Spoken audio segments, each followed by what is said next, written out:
नमस्कार, आप देख रहे हैं न्यूज 18। मैं हूं आपके साथ मेनका चौधरी। सुबह के 7:30 बज चुके हैं। बात अब उत्तराखंड की करते हैं और शुरुआत कोरोना के मामलों से ही करते हैं।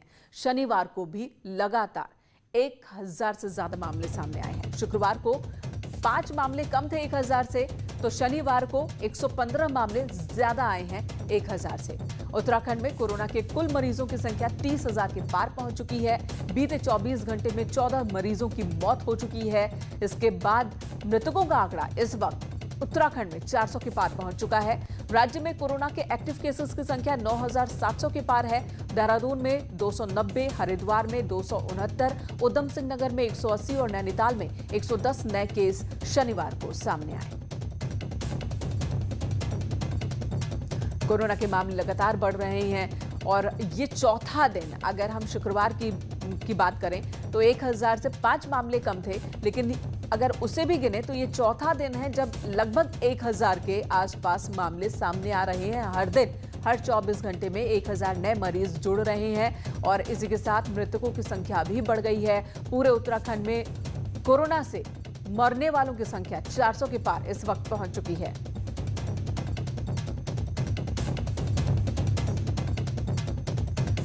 लेकिन अच्छी बात यह है कि प्रदेश की ओर से काफी इंतजाम भी किए गए हैं। कोरोना हॉस्पिटल्स की संख्या में इजाफा हुआ है। कोरोना की जंग में अलर्ट पर है सरकार। 413 कोविड केयर सेंटर बनकर तैयार हैं। 30,000 बेड तैयार हैं। एक्टिव केसेस की तुलना में 3 गुना ज्यादा ये व्यवस्था है। सरकार का दावा है कि तमाम हॉस्पिटल्स में इंतजाम पूरे हैं, मुकम्मल व्यवस्था की गई है और इस वक्त एक्टिव केसेस की संख्या 9,000 के करीब है, जबकि बेड्स की अगर हम बात करें तो 3 गुना ज्यादा इंतजाम सरकार का ये दावा है।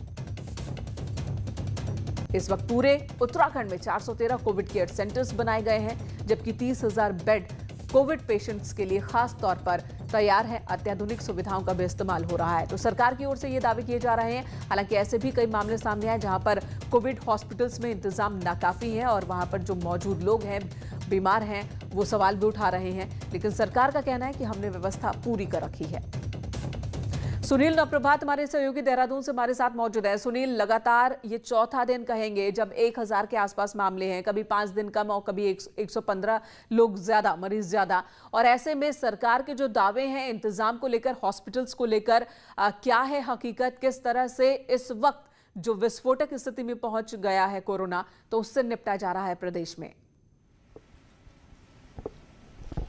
देखिए, मैंने कहा 15 सितंबर को उत्तराखंड में कोरोना संक्रमण को पूरे 6 महीने कंप्लीट हो जाएंगे और जैसे जैसे हम आगे बढ़ रहे हैं, हम देख रहे हैं कि लगातार जो कोरोना केसेस की संख्या है वो दिनों दिन बढ़ती जा रही है। पहले आपने देखा कि 1000 के आसपास केस आए, फिर 900 के आसपास केस आए और कल शनिवार को रिकॉर्ड 1115 केस आए। पिछले 6 महीने में ये सबसे अधिक आंकड़ा था एक दिन में कोरोना पॉजिटिव केसेस के सामने आने का।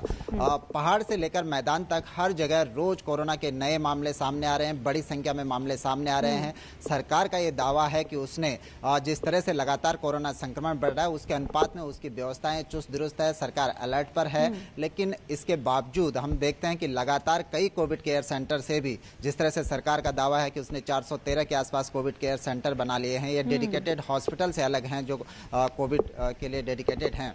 इसके अलावा 30,000 के आसपास बेड की व्यवस्था है, लेकिन कहीं ना कहीं कुछ खामियां भी हैं। हमने अभी देखा कि टिहरी से लेकर अल्मोड़ा तक तमाम कोविड केयर सेंटर से लगातार शिकायतें मिलती आ रही हैं। बिल्कुल सुनील, और उन खामियों को भी दूर करने की जरूरत है। एक सवाल और, जानकार क्या कह रहे हैं? जानकार जिस तरह से कहते हैं कि किसी भी स्टेट में एक पीक टाइम आता है संक्रमण का और उसके बाद मामले थोड़े कम होने लगते हैं, क्या उत्तराखंड में ये वही पीक टाइम है?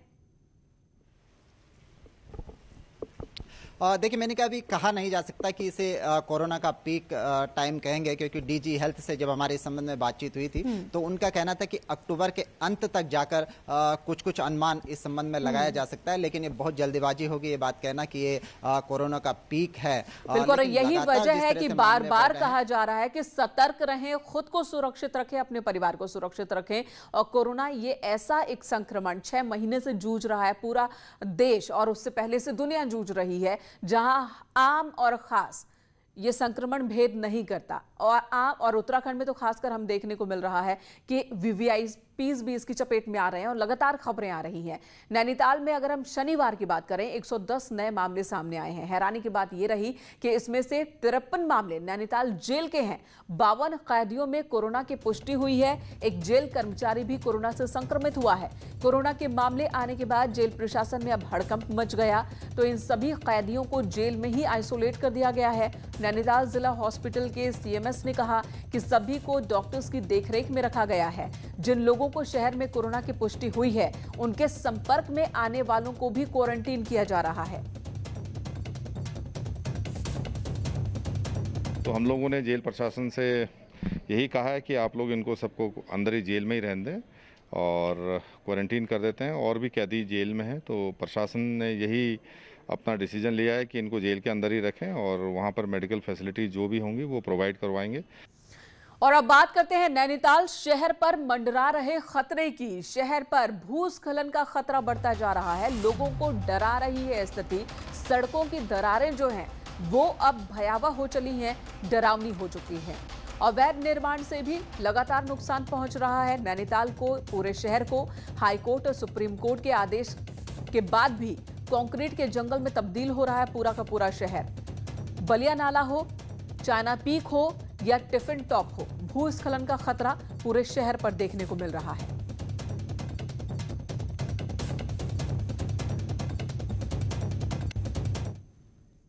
यूं तो नैनीताल की वादियां लोगों को सुकून देती जरूर हैं, लेकिन पिछले कुछ सालों से नैनीताल में पल पल खतरा बढ़ता ही जा रहा है। शहर में चौतरफा आफत आ रही है। देखिए हमारी ये रिपोर्ट।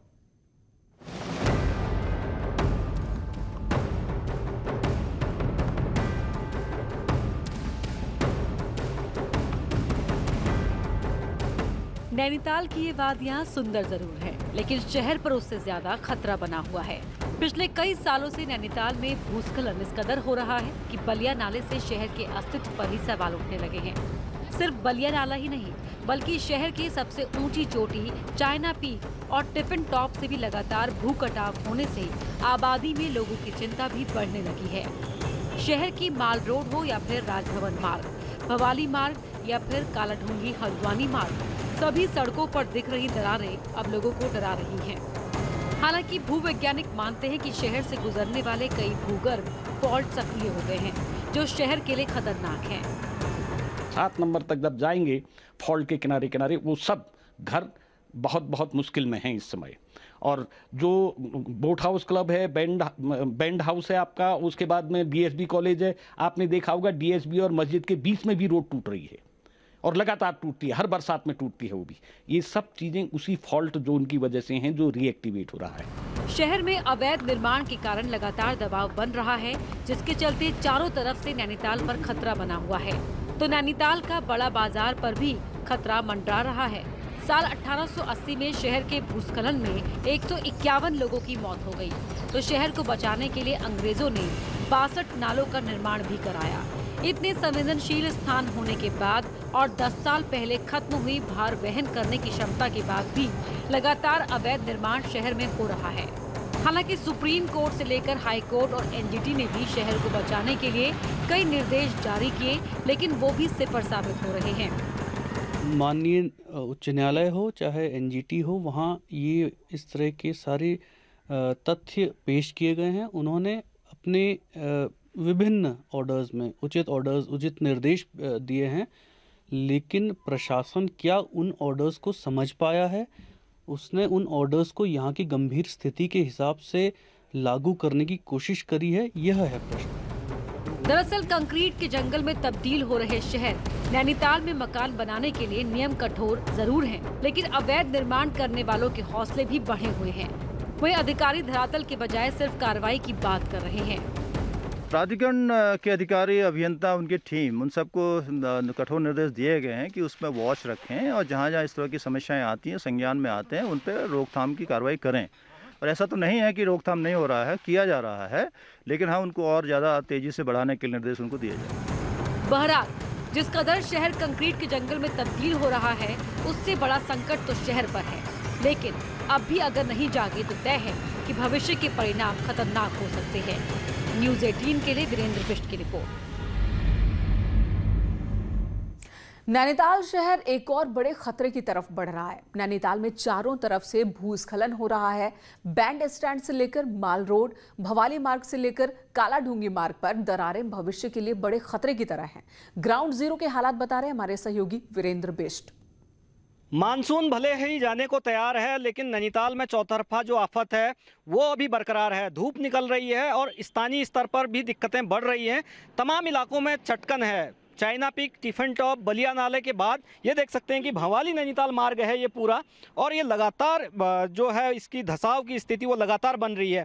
इस तरफ देख सकते हैं कि जो पूरी सड़क है वो इस तरह से धंस रही है और लगातार जो धंसाव है उसकी स्थिति बड़े बड़े जो दरारें हैं वो देख सकते हैं, और लंबाई में देखेंगे तो काफ़ी बड़ा हिस्सा ये पूरी तरीके से धंस रहा है। और ये सालों से इस तरह की जो प्रक्रिया है धंसाव की वो जारी है। सड़क की दूसरी ओर भी अगर हम जाएंगे तो यहाँ पूरी तरीके से दरारें पड़ी हुई हैं और 500-600 मीटर तक इसी तरीके की स्थिति पूरी जो सड़क है भवाली नैनीताल मार्ग उस पर बनी हुई है। हालांकि जिस तरह से ये हालात बन रहे हैं ये देख सकते हैं कि जो लोक निर्माण विभाग है वो काम जरूर करा रहा है, लेकिन इस तरह के पत्थर जो वाहन हैं वो इस तरफ ना जाएं इसके लिए इस तरह के पत्थर रख दिए हैं। लेकिन एक चीज़ और हम आपको दिखाना चाहेंगे कि लोक निर्माण विभाग ने अपनी जिम्मेदारी पूरी करने के लिए इसको जो धंसा है उसके ऊपर से जो कंक्रीट है वो बिछाने का काम शुरू किया है, लेकिन जो ट्रीटमेंट का काम नीचे स्तर पर होना है वो अभी तक नहीं किया गया है, क्योंकि जब तक जो इसके दीवारें हैं नीचे से उनको ट्रीटमेंट नहीं मिलेगा उससे पहले ये स्थिति होगी कि ये जो लगातार धंसाव हो रहा है वो नहीं रुकेगा। क्योंकि जो लोक निर्माण विभाग है वो अपनी जिम्मेदारी से बचने के लिए इस तरह के ऊपर से पैंच को भर रहा है, जिससे दबाव और बन रहा है, जो दरारें हैं और तेज हो रही हैं। इस पूरे मसले को लेकर हम लोक निर्माण विभाग से हमने संपर्क करना चाहा, लेकिन उन्होंने कोविड का हवाला देते हुए, क्वारंटीन का हवाला देते हुए उन्होंने फिलहाल कुछ कहने से मना कर दिया है। लेकिन जो स्थिति ये बन रही है वो नैनीताल के लिए एक बड़ा संकट है, क्योंकि हजारों गाड़ियां इस पूरे इलाके में चलती हैं। बड़ा सवाल यह है कि जिस तरह से लगातार ये सवालें उठ रहे हैं पूरे नैनीताल को लेके, लेकिन जिला प्रशासन अपनी जिम्मेदारियों से क्यों भाग रहा है, क्यों इस तरह से पूरे उस जो दरारें हैं उन पर लिपापोती की जा रही है। देखने वाली बात यह भी है कि कब जिला प्रशासन जागेगा और इसका जो ट्रीटमेंट का काम है वो नीचे से कैसे पूरा होगा। वीरेंद्र बिष्ट, न्यूज़ 18, नैनीताल। इन तस्वीरों को देखकर साफ यही लग रहा है कि जो ट्रीटमेंट मिलना चाहिए, जो ट्रीटमेंट होना चाहिए, जिस तरह ऑपरेशन की जरूरत है, लेकिन प्लास्टिक सर्जरी हो रही है। पिछले साल भी हमने देखा था माल रोड पर एक बड़ा हिस्सा सड़क का नैनी झील में समा गया था, जो कि बहुत ही खतरनाक हालात बन गए हैं। मुख्यमंत्री त्रिवेंद्र सिंह रावत कल पहुंचे थे पौड़ी, जहां पर हसिया लेकर वो खेत में धान काटते नजर आए। सीएम घड़ियाल में ग्रामीणों की खेती देखने पहुंचे थे और ग्रामीणों से हसिया मांग ली उन्होंने, खुद भी धान काटने में लग गए। इस दौरान मुख्यमंत्री ने काफी देर तक गांव वालों से बात की। कोरोना काल में दूसरे प्रदेशों से आने वाले को खेती में रोजगार देने पर लोगों की तारीफ भी की। सीएम ने बताया कि कृषि में उनका हमेशा से ही लगाव रहा है कृषि के साथ। मुख्यमंत्री ने कहा कि उन्होंने पहले धान की कटाई पहले बहुत खूब की है।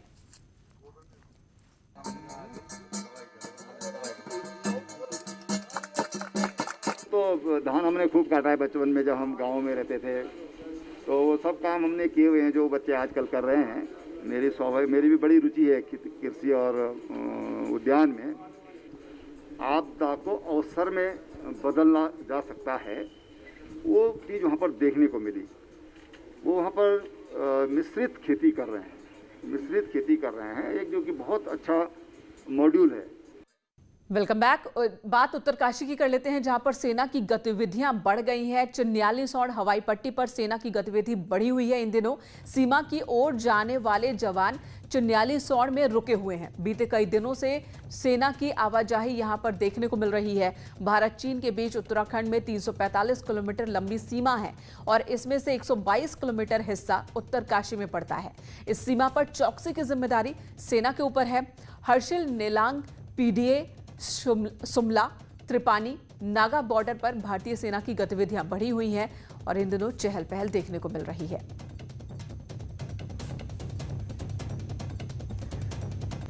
तो चीन के साथ टेंशन बढ़ा हुआ है, क्योंकि चालाक चीन कभी भी बॉर्डर पर मुश्किल खड़ी कर सकता है और इसी को देखते हुए उत्तराखंड में भी अलर्ट है।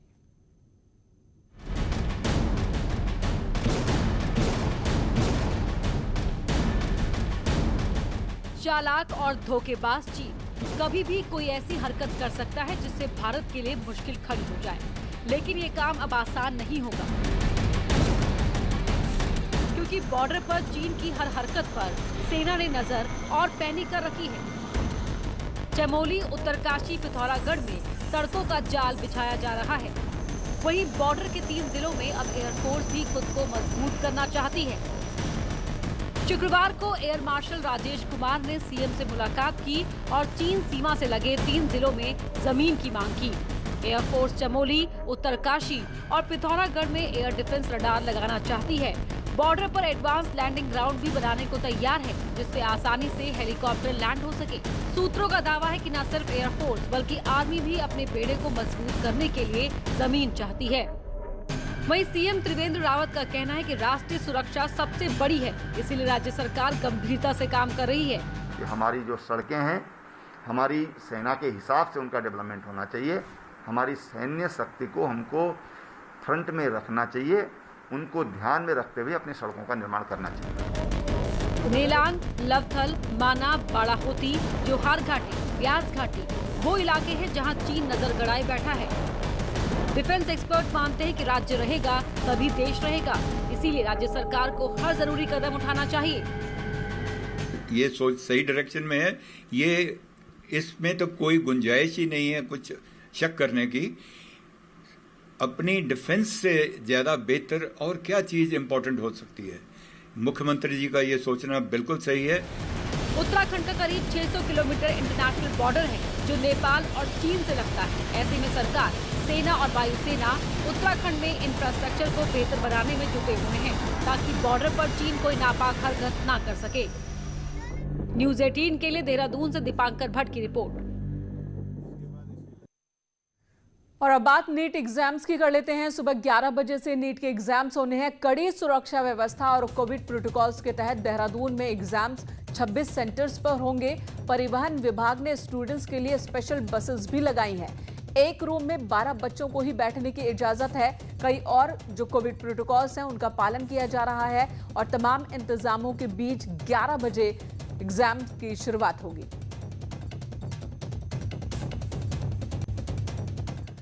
यहां रुकेंगे एक ब्रेक के लिए। ब्रेक के बाद भी खबरों का सिलसिला न्यूज़ 18 पर जारी है, इसलिए आप बने रहिए न्यूज़ 18 के साथ।